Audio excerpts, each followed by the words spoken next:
দীর্ঘ 2 সপ্তাহ পরে আমার শ্বশুর মশাই মেয়ের বাড়ি থেকে ফিরে এলো বাড়িতে। আসেন দেখি কি কি এনেছে মেয়ের বাড়ি থেকে। কে নিয়ে আসছে আমার মেয়ের থেকে? মাগুর মাছ এনেছে আমার ননদের বাড়ি থেকে।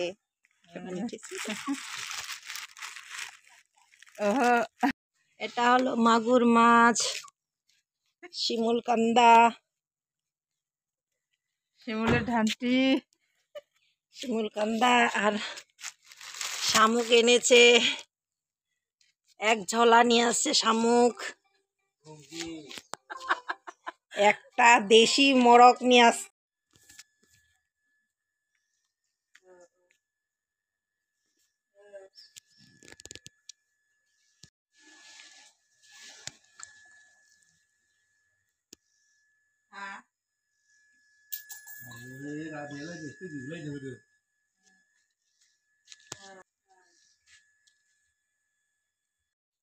বলে মুই তো ভাত ভাঙাই